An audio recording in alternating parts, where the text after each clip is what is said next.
Good evening, everybody. It's Friday, and that means it's time for yet another informative episode of Hobbs Observations on the Roads to Liberty Network.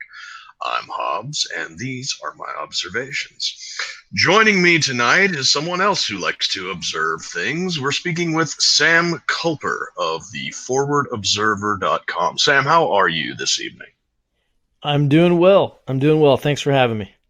Oh, pleasure to have you. I'm very excited about this. I've been following your work for a little while now, probably about 4 or 5 months. Found it on YouTube. It was one of the very rare instances of YouTube's algorithms functioning in a manner that actually makes sense.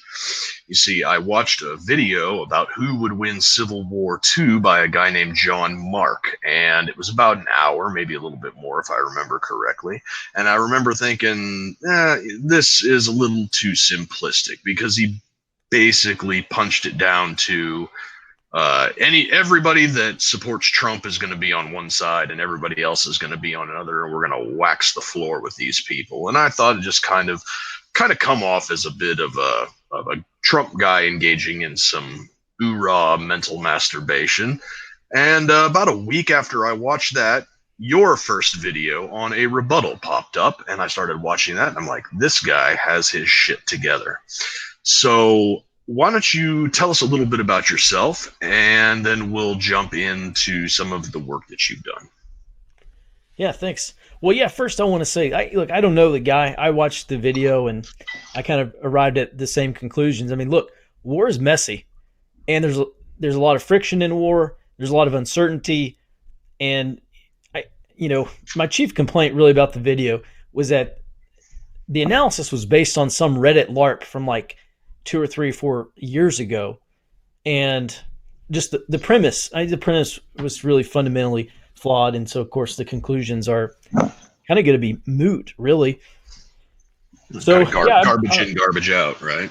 yeah. I mean, look, he made some good points. Look, here's the thing. Yeah, if 10 million conservative men woke up on Thursday morning and said, "Okay, we know what we have to do. We're going to go do it," something like that could be done. But that's not the way conflicts happen. And so, No. yeah, there's a lot of nuances here. Okay, and this will be the last thing I say about this, but well, maybe unless you want to talk about it more, but you know, I Karl von Clausewitz said it best. He said, "In war, everything is simple, but the simplest of things is difficult." And that's like, how do you win a war? You shoot all the bad guys. Okay, great. Now go do it. Right. And it's a lot more difficult than than people seem to understand. And there's this Dunning-Kruger effect. It's like once you learn a little bit about something, you're like, wow, I look at all the stuff I've learned. And are you familiar with the graph there? The more the more you know about a topic, the more you know that you don't know about the Right. topic. And getting over that first hurdle, I think, is the toughest part for most people. So at any rate, it's like these, bachelor kids with bachelor's degrees think they're smarter, think they know the most about their topic, and then you look at the same survey of people with master's degrees in those topics, and they have less confidence in what they know, and that's Dunning Kruger in action. I mean, really, it's like, yeah, perfect. There you go, confidence and competence. Yep. This is perfect. That's great. Yeah. Yeah. So really, what I want to do with those Civil War II videos is get people over that first hump and talk about intelligence and talk about how that actually works with operations, and push people farther right on that competence level. So at any rate, yeah, I'm a former intelligence analyst. I was a sergeant in the Army, and I was an intelligence contractor. I spent 3 years in Iraq and Afghanistan, and I left the intelligence community in 2012 because I was very concerned about what Obama was doing, and I said, if some shit pops off, I don't want to be stuck in my job. And well, I guess it's been the wheels to the pavement ever since. I've been teaching intelligence and really trying to get across to people. It's like, look, we're preparing for an uncertain future. I'm very concerned about what's going to happen in 2020, and information matters. The more information we have, the better we understand what's going on and the better decisions we can make. And if we don't have that intelligence, then we're probably going to make poor decisions, which probably means we're going to lose. And I don't really want to lose whatever happens in the future.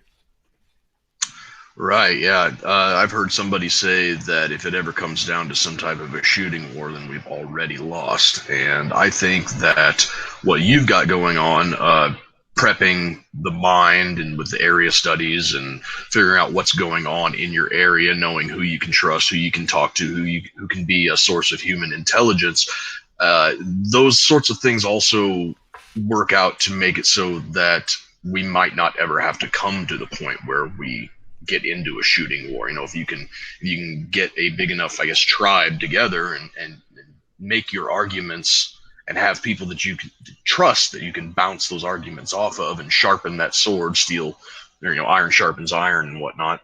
It might not ever come to that. And I'm kind of amazed at how much your story kind of mirrors mine. I got out of the Army in 2012 too, because for a lot of the same reasons, I was very concerned about where this country was headed and where the government was headed and where society in general was headed. And unfortunately, I didn't get to be successfully self-employed, but it was kind of that tipping point in the Obama era there that really pushed me out of government service and into the private sector. So let's talk about. No, Ben, take that down. Let's talk about some of the things that you talk about in your videos is your area studies and getting to know everything that's going on in your area. It surprises me how much people don't know about the things going on around them, and myself included. There are times where I can tell you about the political situation happening in Syria, but I don't even know my neighbor's 2 houses down. So why don't you go into a little bit of why you push on area studies and keeping things local as hard as you do, because I know that you really do that. Yeah. Well, the area study really is the foundational part of security and preparedness planning. We want to look at I'm looking at my subdivision, and I want to say, okay, I say we're going to protect this subdivision from looters or from criminal elements or gangs or whatever. And so I need to know about them. I need to know what vehicles they drive. I need to know where they're coming from. I need to look at what are called lines of drift. It doesn't. They're not going to drive down the road with a neon sign. They might be walking through the subdivision. So I need to figure out, okay, well, how are these people going to get into this area? So a lot of that stuff is basic terrain analysis and terrain analysis. In the Army, you're probably familiar with this, intelligence preparation of the battlefield. And all I've taken is that intelligence doctrine and applied it to intelligence preparation of the community. The reason why we want to do an area study is because we have to understand our operating environment.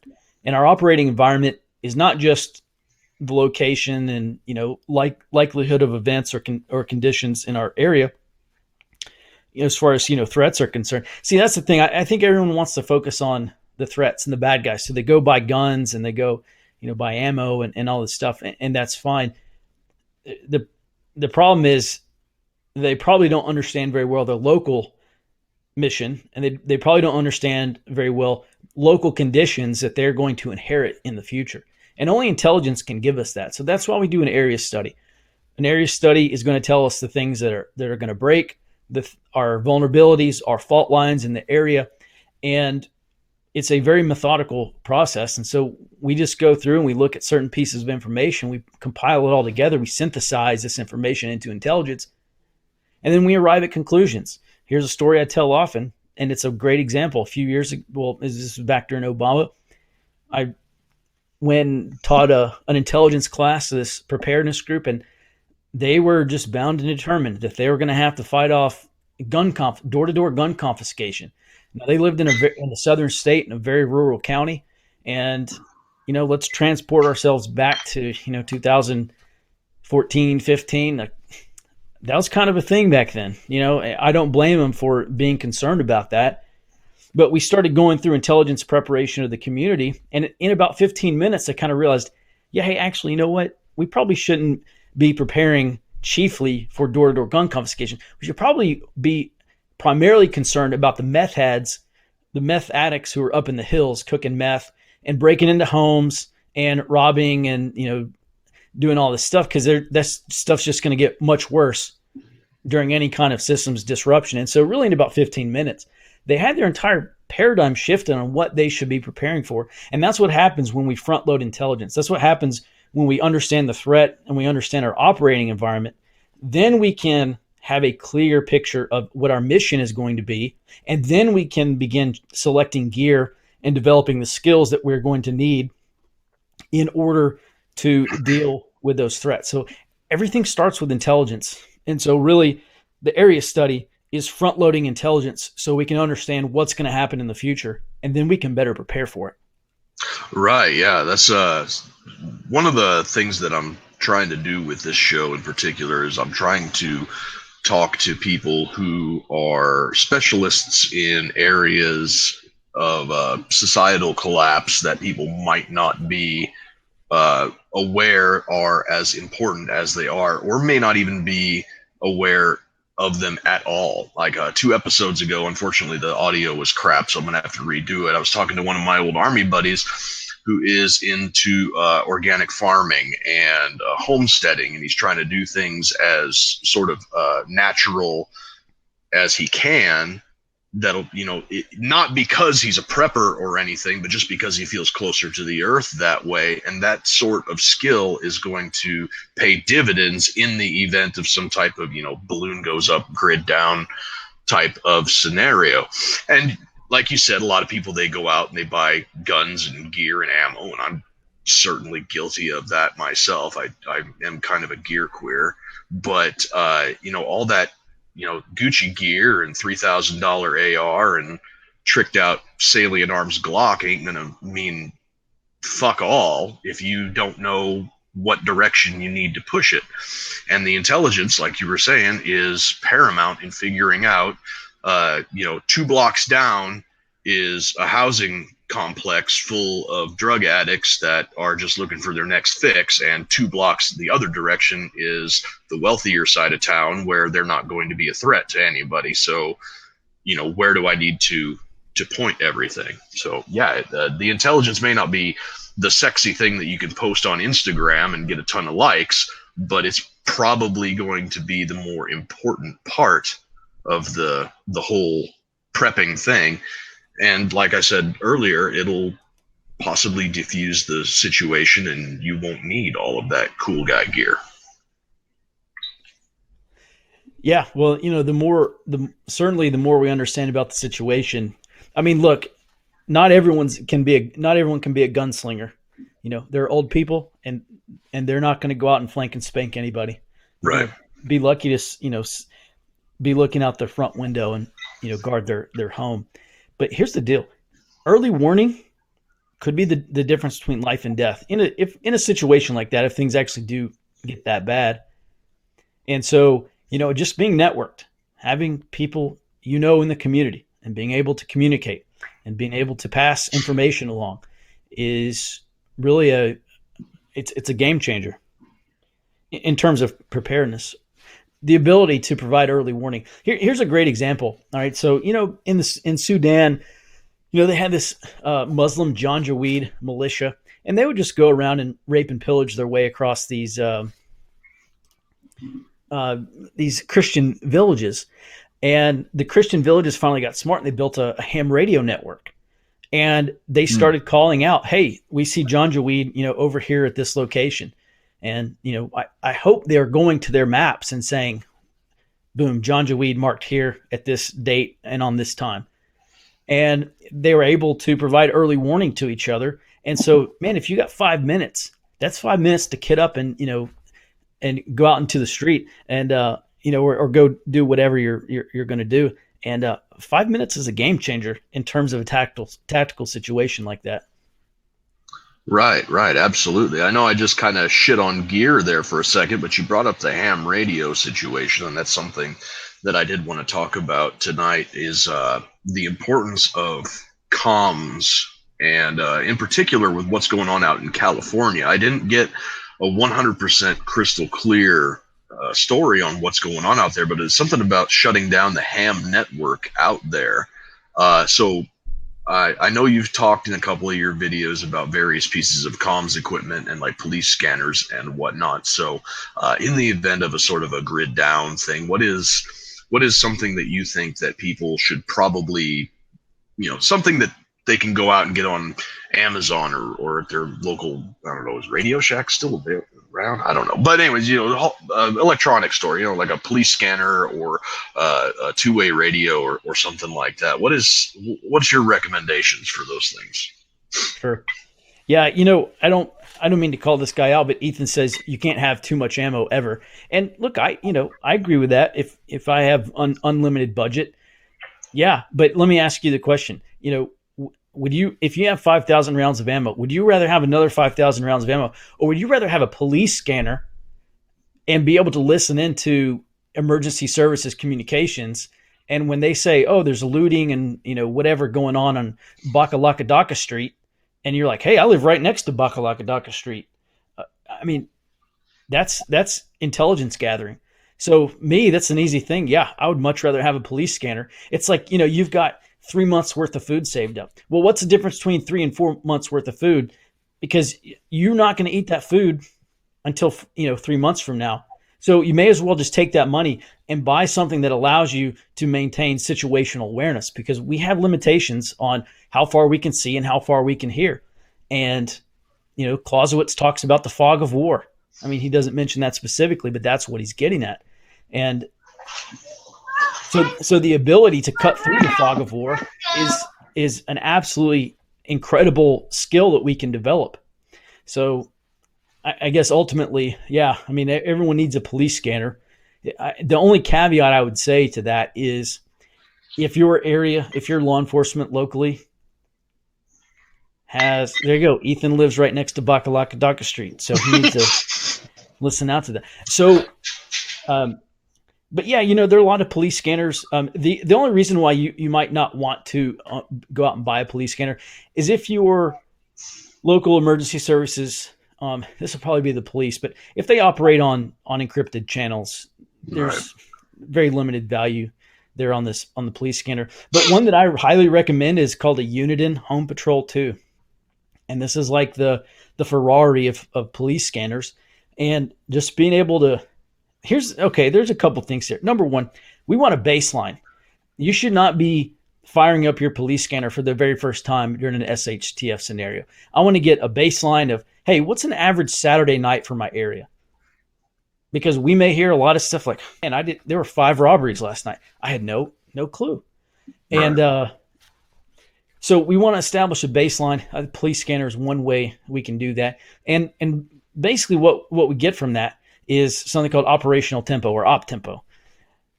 And once we understand the op tempo, then we can have a much better idea of, okay, this is an average Saturday night. Now let's multiply that by 5 and say this is an SHTF scenario. How are we going to deal with this high in op tempo?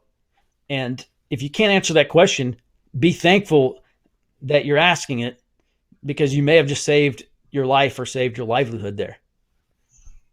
Great, fantastic, and I'd also like to put in there that budget builds and budget guns are just as reliable as Gucci gear. Not necessarily. I mean, you don't need the $3,000 AR and the Salient Arms Glock like I put up there, but don't skimp. I've helped my brother troubleshoot several of his ARs that he decided to put parts made out of only the finest Chinesium alloy, and it's been a mess. So strike for that middle ground. Don't go for the $400 base budget bullshit, but maybe strike. No, you don't need to necessarily go for the Gucci crap. No, not the heat cannon. Actually, you know what? The high point, they're cheap, they're ugly, they're heavy, but I've never heard of one blow up in anybody's face. So they've got that going for them, I guess. Okay, excuse me.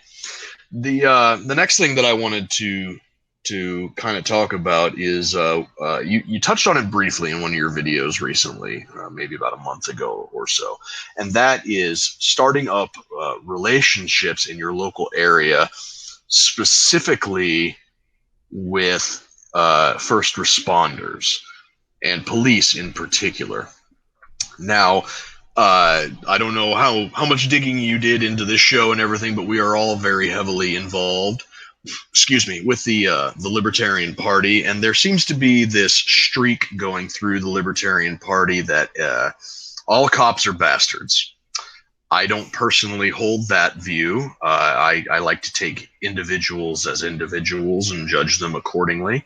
The media has sensationalized a lot of police malfeasance lately, and we've done a few shows on some of the more bad of the bad apples. But as they say, every soldier is a censor. And when you're dealing with a not wartime environment like we are right now, leading up to an SHTF type scenario, cops are really the only soldiers out there that have to deal with the really bad things. So using them as censors, finding the good apples within the bunch and talking to them and building a relationship with them and using them to figure out, where the shit is the heaviest that's going to hit the fan is going to be a good idea. So what are some of the ways that you think that somebody like me or the people in the circles that I traffic with, how would we reach out to somebody in law enforcement or other first responders that doesn't make it seem like we're just using them to figure out where the bad guys are? Yeah, that's a good question. I just point out information collecting doesn't have to be only from savory people. Even if you think all cops are bastards, you are an information collector. Your job is to not work with people you know, like, and trust. Your job is to collect the information, according to your collection requirements. So, but yeah, that's a great question. And let me back up. Criminals. I don't particularly like thieves and people, but you know what? If someone has some information that I can use to help drive the fight and use in the mission, go get it.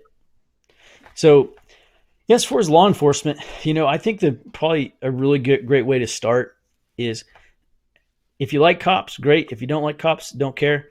Start a neighborhood watch, because that's going to allow you to go door to door for your neighborhood and collect their contact information. If you are a, somewhat trustworthy guy, and so that's, well, we can talk about that later, but what that's going to allow you to do is get an ear with local law enforcement, your local police department, your local sheriff's office, and build relationships. Again, I don't care if you don't like them.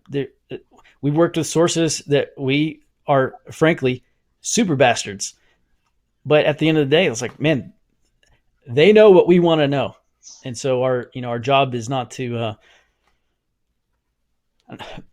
try to win them over to the good side or anything. It's just to get the information. So at any rate, so start your neighborhood watch. Go grab the ear of a police officer or a sheriff's deputy. Go on a ride along, and don't go on like a Tuesday afternoon. Go on a Saturday night at, nothing good happens after midnight. So go out there at midnight with those guys. See what they get into every night. And don't just go once. Try to go with the same officer multiple times. And, Ralph Waldo Emerson said the best way to have a friend is to be a friend. Go out there, carry on a conversation, be interested in what they do. Build this relationship where you can ask questions about, hey, what are the worst parts of town? And once you start to build rapport with them, a lot of these guys are going to tell you, like, hey, we have a gang over here and this. Okay, great. Now we're starting to collect some information. Now they may not, open up their jail book to you and, let you comb through all their arrest records. But, a lot of these guys will have some information that is can be made actionable, or at least information that we can put in our area study so that we can help refine our expectations of the future. So I think those are two great ways. Go on a ride along, start a neighborhood watch. Fantastic. Yeah. And making friends with a cop, it's always going to be good because you can ask them if, there are any of the bad apples that you may need to avoid. And if you have an inroad into your local police department with somebody, they might start to be able to change people's minds within their department as well. They'll strike up conversations around, the proverbial water cooler, and they'll start to, hey, maybe the order from the governor's mansion about potentially enforcing these red flag laws, maybe we should take a closer look at that and not violate people's civil liberties, or, whatever the thing may be. So let's kind of shift gears here real quick, and I'm gonna throw you in the meat grinder and put you in the worst possible scenario. So let's just say that for whatever reason, you're a mid-20-somethings single male who, for one reason or another, has to live in one of these built-up urban hellscapes out on one of the coasts. But for whatever reason, you kind of got red-pilled on the internet, and you think the whole world is going to hell in a handbasket, and you want to start doing a area survey of your local area to get a good handle on the vibes and everything. But you haven't got a lot of money to invest in things like police scanners and CB radios and Motorola's, and guns are effectively banned in your area. Where would you start out if you were in that worst case scenario? How would I start my area study? Mm-hmm. Well, I tell you, I live in Austin, Texas, and we're moving. I was actually explaining this earlier today.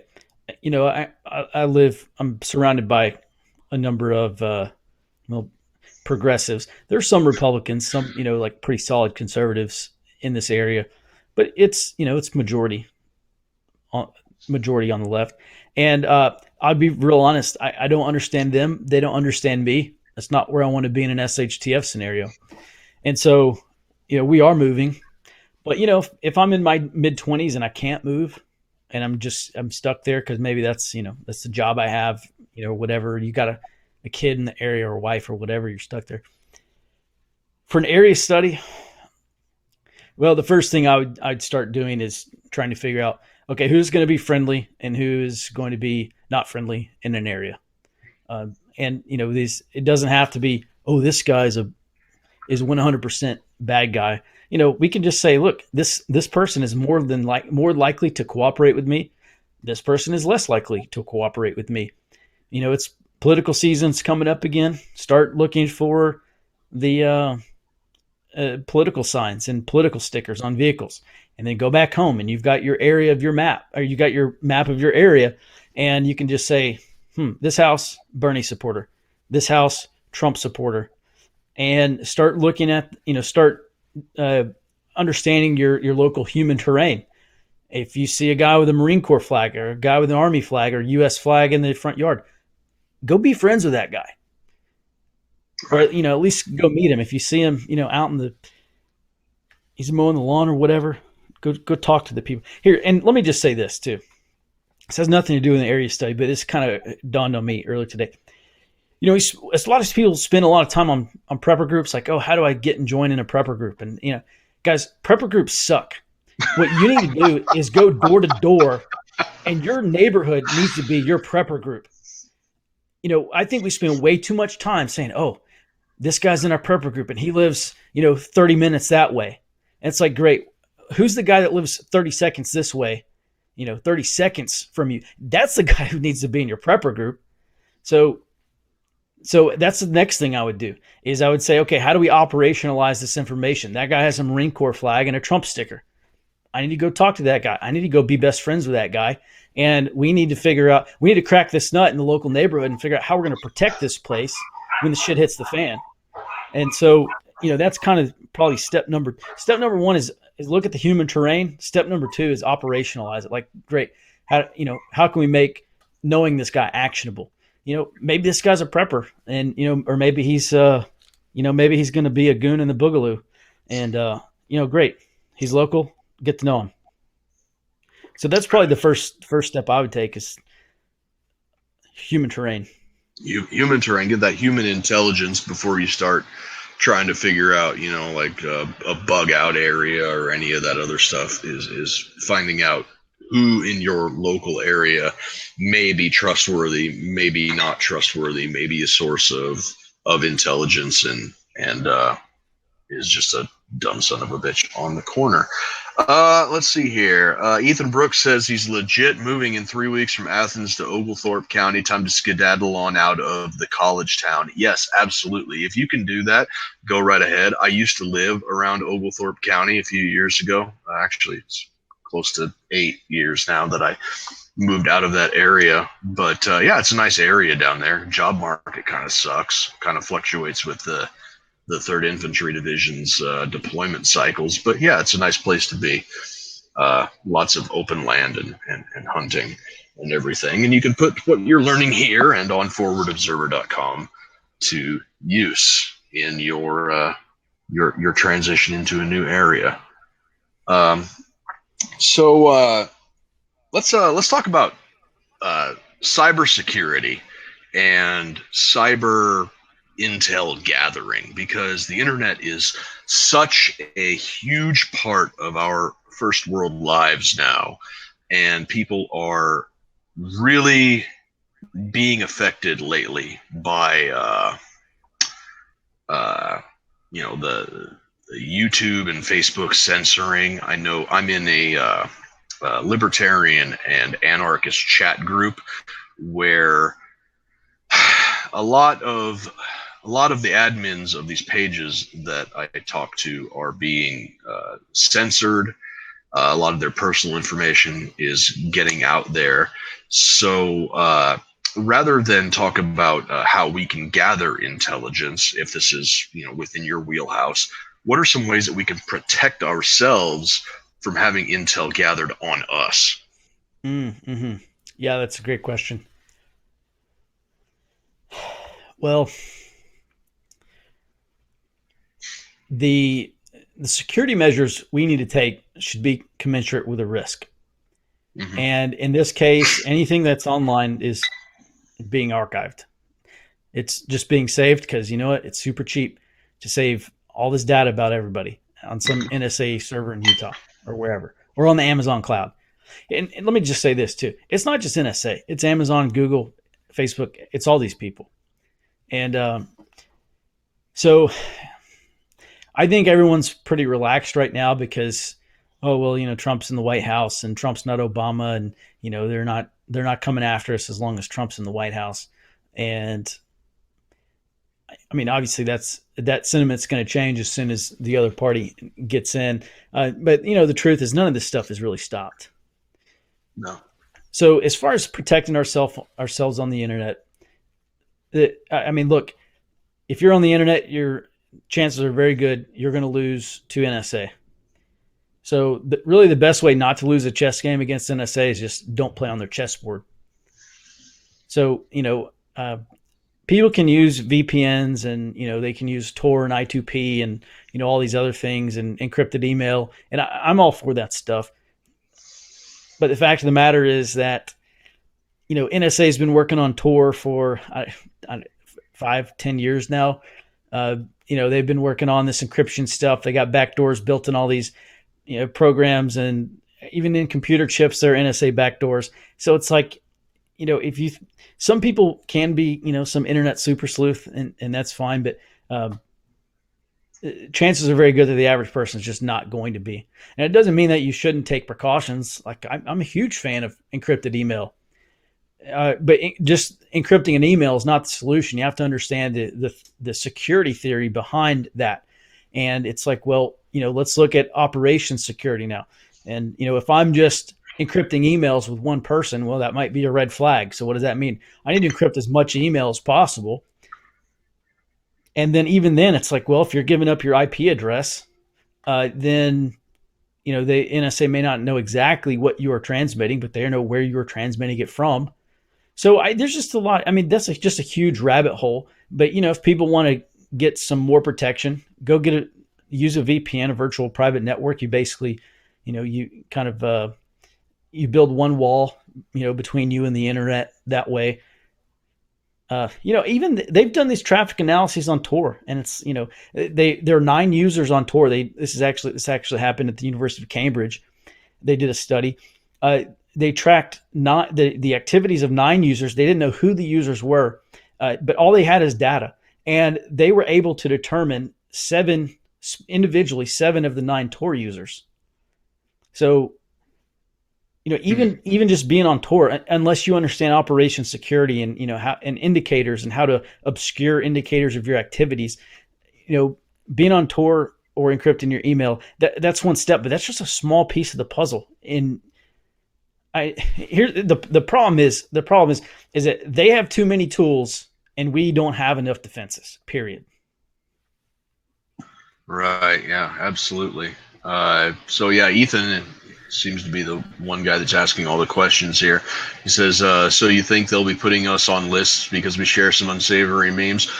Ethan, if you're watching this show, you're already on a list. And should we get off the internet completely? I think it's a bit late for that, buddy. And it seems to be crippling yourself. Yes, it absolutely is crippling yourself if you got off of the internet at this point. Everything is conducted online through the internet. You wouldn't be able to watch this wonderful show without the internet, I think. So, Sam, you have recently released your 2020 training calendar on your website. Again, people, that's forwardobserver.com. Tell us a little bit about what these classes are about. Like, what do you really just kind of dig down into in these classes? Yeah, sure. Yeah. Thanks for bringing that up. Let me just back up one second real quick and say, look, if there ever is an instance, and I'd be willing to bet a lot of money that there will be, if there ever is an instance that we would have to resist tyranny other than just on Facebook and with our frustration and memes. The only way you're going to beat high tech is to go low tech, because what happens when all these terrorists and people stop talking on cell phones and emailing each other? Intel dries up. There's nothing there. Like, good luck. Period. So I'm teaching I've been teaching this class called SHTF Intelligence, and it is fundamentally about how to develop an intelligence element, how to run intelligence operations for your community so you can provide community security for your family and your neighbors or your preparedness group or your, whatever you have, your HOA or subdivision or whatever. And it's about how we gather information, how we turn it into intelligence, and how we can build an advantage against the people who might be threatening us. For 2020, I'm updating some things. I'm cutting some stuff out. That all of it is important, but really what I want to do is look at the tactical level. And so the new course updated for 2020 is called Tactical Intelligence, the Tactical Intelligence course. And it's going to be a lot of the same stuff, how you build an intelligence element. I mean, basically, there's a 2 and a 3 day version, but you take this course and man, in 2 or 3 days, I'm trying to turn you into an S2. I'm trying to turn you into an intelligence officer, as best we can in 2 or 3 days, because that's all we got together. Turn you into someone who has the knowledge, understands the concept, and hopefully is developing the skills to be able to gather information, turn it into intelligence, and give ourselves a leg up in whatever we see and however bad it gets in the future. Because frankly, I don't know how bad things are going to get, but I know how bad things could get, and that's why I'm preparing for it. Cool, cool. And you travel around the country and go to various places that people would more than likely be willing to meet up. You know, like you said, you live in Austin. I'm sure you're going to be putting some classes on there. Places like, you know, probably what, like Denver and Nashville. You know, just big cities, places where people want to go to. Correct?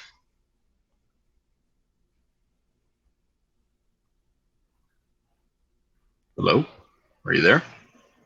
Oh yeah, I don't know if it's my internet or what, but you're kind of cutting out. Sorry, what was the question?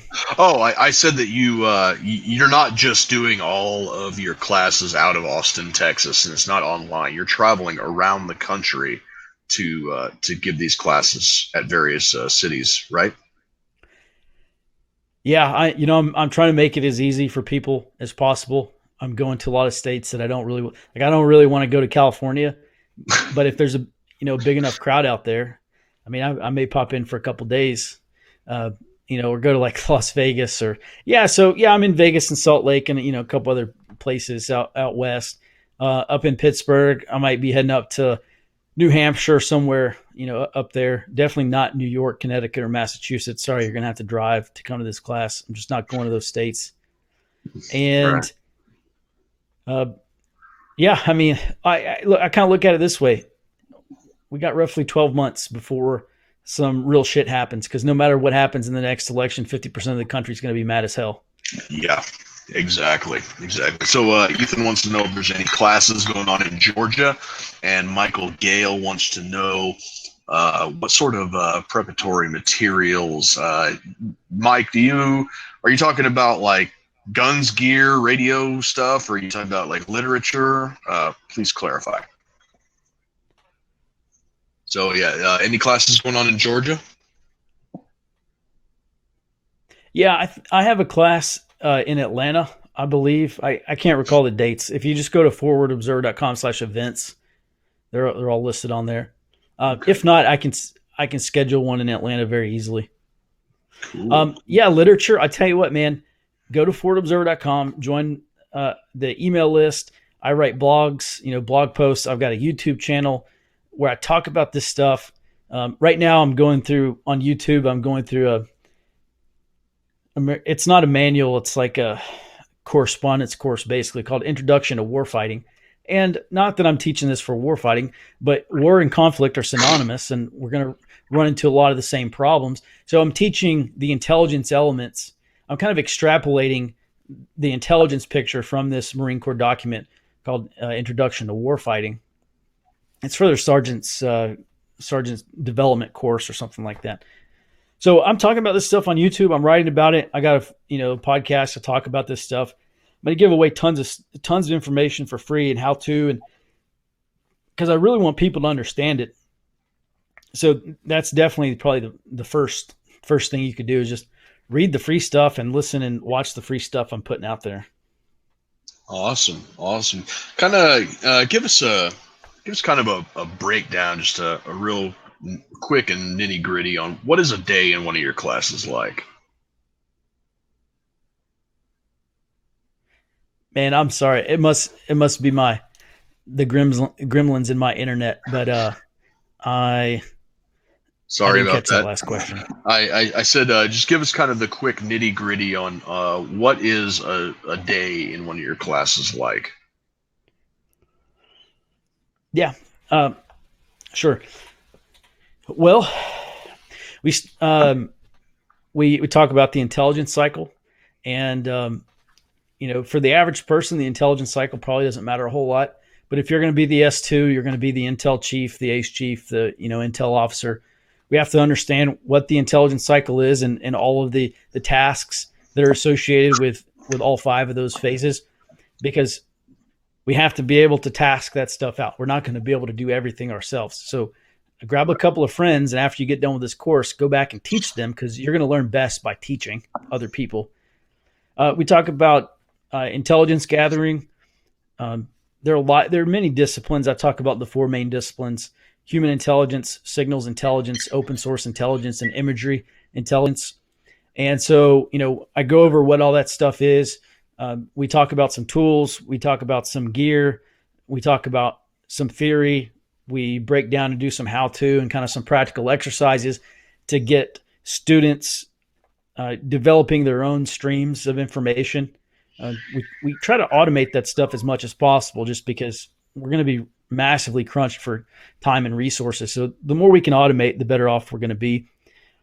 We talk about how to, once we have all that information coming in, then we can, now what do we do with it? How do we analyze it? And so we talk about some methods of analysis. We talk about battle tracking. We talk about kind of building a situational template. And then the end of the course, we end it with it takes generally between 2 and 4 hours, but it's a real time practical exercise where students break up into teams. They break up into intelligence elements. We call them ACEs. ACE stands for analysis and control element. And they get a ton of information thrown at them. They got to plot this stuff out on a map. They got to answer questions. They got to keep track with how many people are in the battle, how many soldiers are in the battle space, and, look at what they're doing and try to analyze and project what they might be doing in the future. And they have to answer a lot of questions about what's going on. And I tell you, people get lost in the practical exercise. I mean, they're sitting in a conference room somewhere, but they don't feel like it. They feel like they're in the thick of things just because that's how fast paced this exercise is. And, we talk about a lot of other stuff and talk about some other things in this course, but that's the course in a couple of minute description, I guess. Cool. Sounds like a really informative and fun time. I think I would enjoy something like that. In one of your videos, you briefly brought up something about using Google Google Alerts, I think was what you talked about. So we are not currently in the SHTF everything is going to hell scenario right now. So what are a couple of ways that people who are worst case scenario prep minded can use the infrastructure that we currently have here in the peacetime situation to sort of better prepare themselves in the event that the worst happens?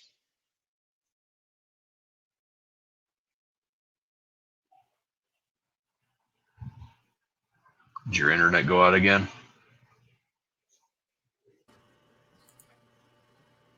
Did you go out again?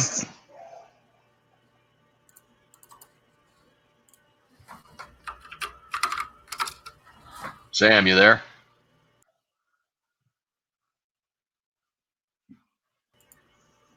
I can't unmute. Why? Funky.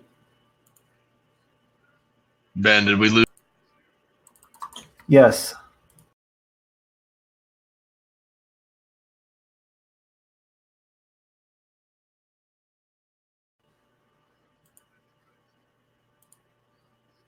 Well, the question that I was asking him Okay. was how we can use the modern infrastructure that we have currently in our peacetime area to better prepare ourselves for the worst case scenario. And Sam goes over in one of his videos about using Google Alerts, and I can't really tell you how to do it because I'm a bit of a technological Luddite myself. But basically what he was talking about was you can set up Google Alerts in a way that if a local news story pops up and has certain keywords in it, you'll get a text message to your phone. Like his example that he loves to use in his videos is the Leroy Jenkins gang. I'm probably kind of dating myself on that, but the Leroy Jenkins gang did X, Y, and Z on the corner of 123 Street last week. And you go into Google Alerts and you type in Leroy Jenkins gang, bumfuck Arkansas. And then anytime that your town and Leroy Jenkins gang is brought up in a news story, bam, you get a text message with a link to the story or something like that. So that's basically how to use that. So I will. I'm showing you what a shit show we have here. I'm gonna try and text him.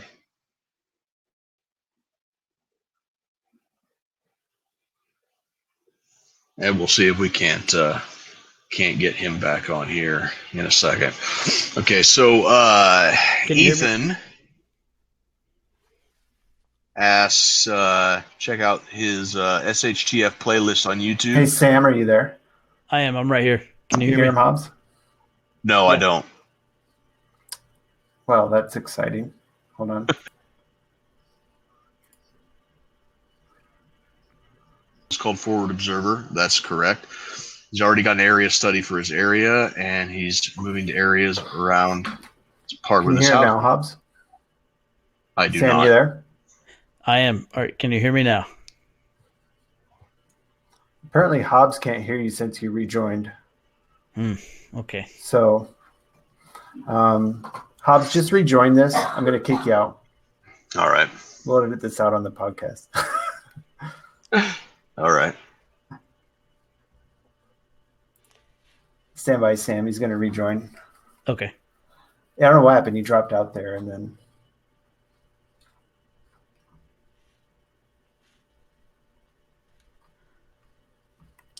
I don't know why, but it seems like people that live in bigger cities have some terrible internet. Yeah, I don't know. I mean, let's get Hobbs in here. I guess everyone in this area must be on Netflix. They're Netflixing. All right, can you all hear me? I can. I hear you. Okay, you can hear him? Great. All right, great. Okay. So let me just mark down here the shit show started at 8:48 so I can edit. I'm going to mute myself. Okay, thanks, Ben. You're a trooper. Yeah, sorry about that. Yeah, no problem. I don't know. No problem. We'll blame it on the NSA. Yeah, this show has had problem after problem. And I don't know if it's the program we use or if it's Facebook or if it's the government trying to not get this information out to people. Who the fuck knows and who the fuck cares? But I'm glad that we're back. So the question that I asked right before all of that happened was that in one of your videos you talked about using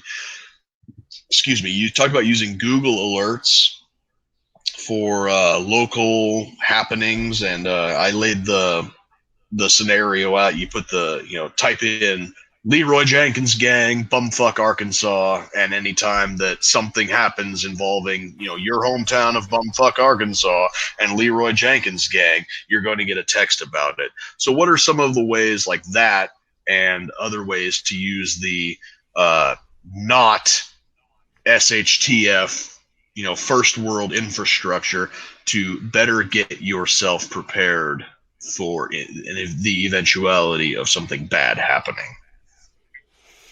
Mm-hmm. Yeah, I like Google Alerts quite a bit. I don't use it. I use it to build an area study and to automate collection. I really wouldn't use it in a tactical situation. There are other things. I'm a big fan of data mining and monitoring Facebook and Twitter. And I tell you, one way you can do that is by using a website called twitterfall.com, like waterfall, but Twitterfall. Okay. And you can type in a keyword or a hack, and in real time, as people tweet that stuff out. So, for instance, when we were tracking the J20 inauguration protests, we were following hashtag J20 when Trump was being inaugurated on January 20th, 2017. And, people were tweeting and retweeting stuff about J20. It's like, oh, here's a picture. Great. Let's pull that down. Oh, here's a video of these protesters or of a riot or of a fight that broke out. Okay, great. Let's download that. And, that's one thing that we routinely use. I use another, let's just focus on free stuff right now. There's a great tool called If This Then That. It's ifttt.org. And so I tell you, back in the good old days when when all these social media posts had geotags automatically embedded by default, was made this super easy. Now, it's they're blocked by default. But one thing that you could do is, like, every time someone checks in on Facebook to my local tactical store, if this then that, I'll say, hey, if someone checks in here, send me an email. And great, I got a Facebook profile. I check this guy out. Oh, hey, he's got a whatever. I think he's probably some guy that I probably want to know, and because it'd be good to network with that guy in my local area. There's another thing we can, using if this then that, we can tell it, hey, anytime someone tweets, and this, you build a geofence, basically, just this bubble in an area, and you say, hey, anytime someone tweets with their geotags turned on inside this area, like your neighborhood, send it to me in an email. Or whenever someone posts a photograph on Instagram from this neighborhood, send it to me in an email. And a lot of people get uneasy about this, and they say, well, you're being nosy or being snoopy. It's like, dude, I don't care. It's intelligence. And, I don't care that some, 17-year-old girl's taking selfies. I don't give two shits. But what I really want to know is this guy that's showing off his brand new rifle in my neighborhood. It's like, well, let's figure out who this guy is. Mm-hmm. So at any rate, it's not, it's intelligence. It's intelligence gathering. And if people are uncomfortable with checking out social media profiles, and don't do it, but it's your loss. Right. Yeah. If they're willing to put that information out there, then there should be no personal qualms about you taking it in. They're putting it out there to be seen. That's right. We just have to see it. Exactly. So let's see. Twitter fall, if this then that. I tell you, I use a pay for service called Maltego, and a plugin called Social Links that allows me to, we can scrape Instagram and Facebook and Twitter and all this stuff. So, what I'll do is, if we are, like when we were battle tracking the Ferguson riots, well, let's not use that example. Actually, let's talk about this. In June 2020, or sometime, the convention is going to be in Charlotte, North Carolina. And the left-wing activists are already saying, hey, we're going to mobilize. We're going to try to shut it down like they have in the past. And so what I'm going to do is use Maltego to look at all these tweets that are referencing these hashtags. I'm going to find reporters who are in the area taking photographs, and I'm going to say, follow them. Okay, great. And go ahead and give me the last 6 hours of all of their, or basically I'm going to save all their Twitter posts to a PDF.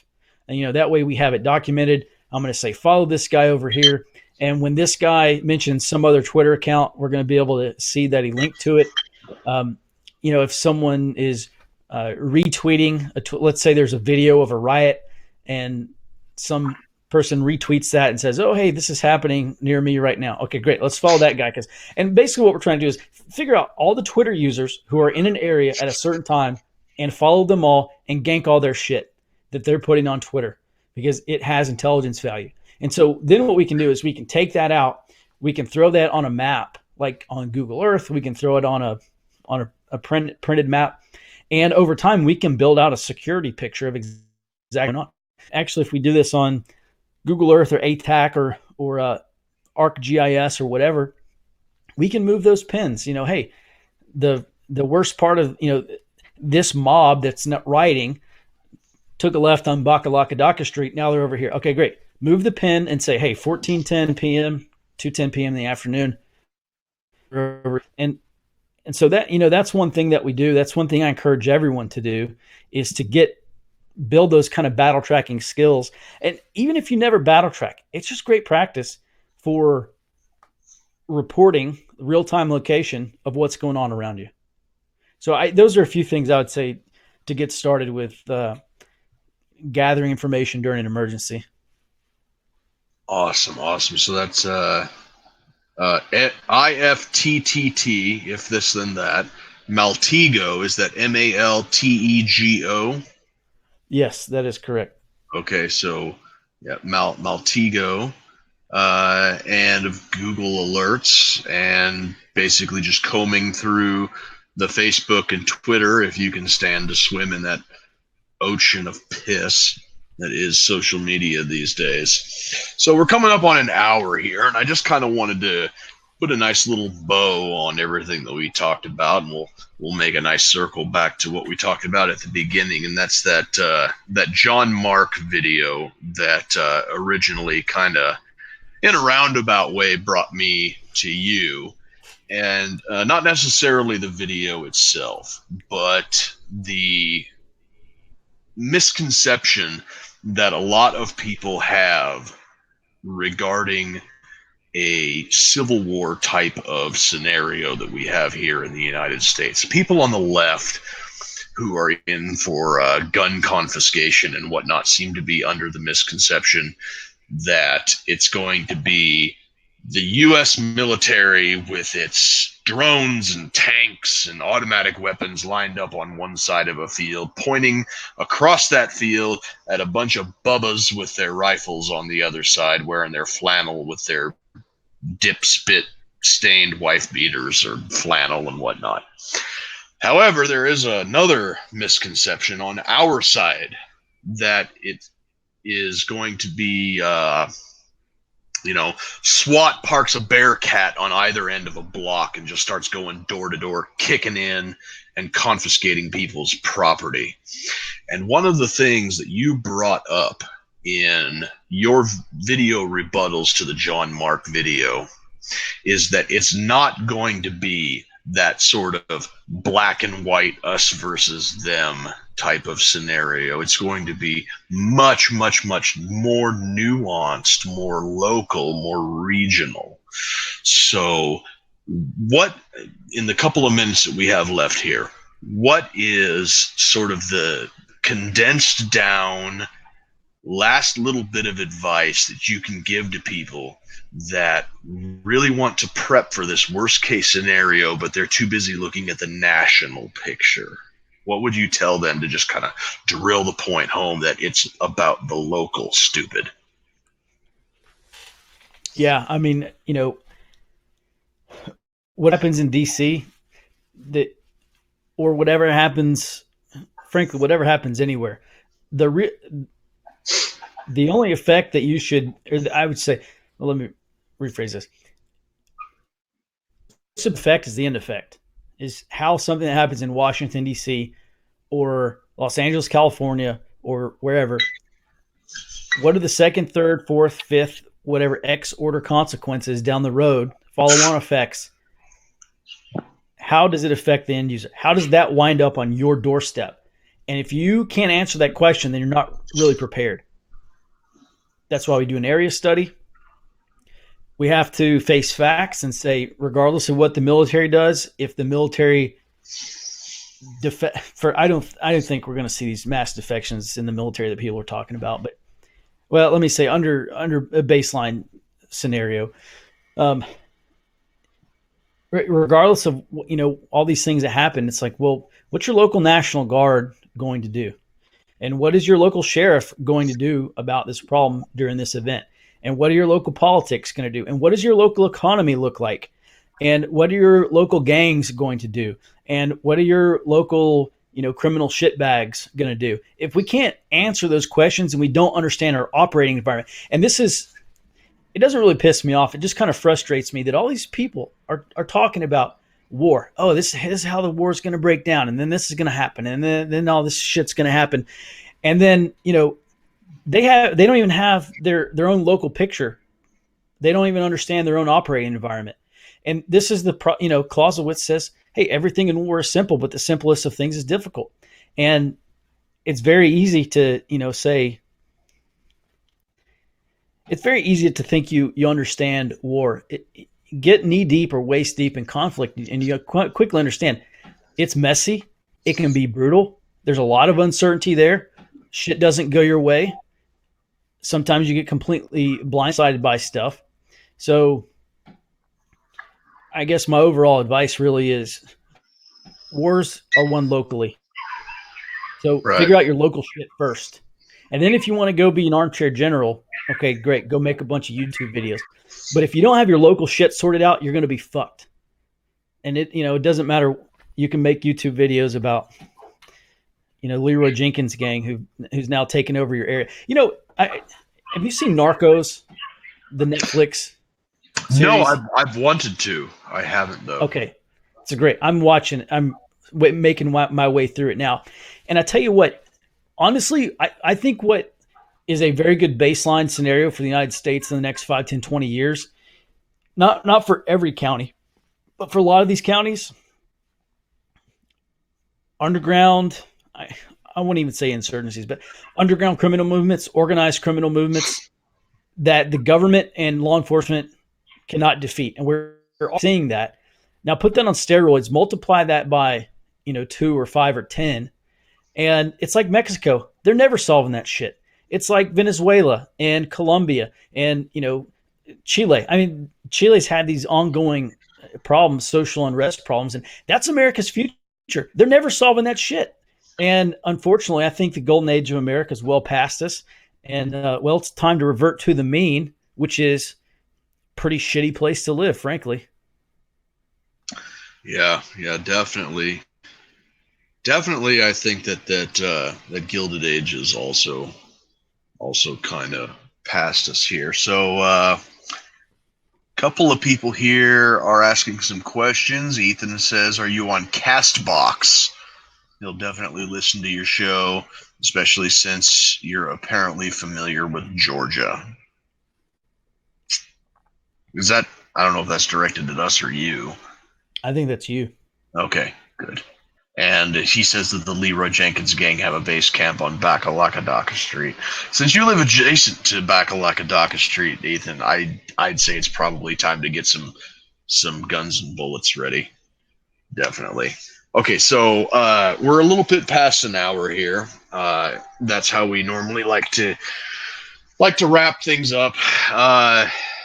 Our guest tonight was Sam Culper from forwardobserver.com. That's all one word. You can check him out there. You can see his training schedule. He has several classes that he's going to be putting on across the country. He has a YouTube channel under Forward Observer. You can find us on Facebook, Instagram, Minds, Twitter, Anchor, iTunes, all those places except I think Spotify is the one that sucks.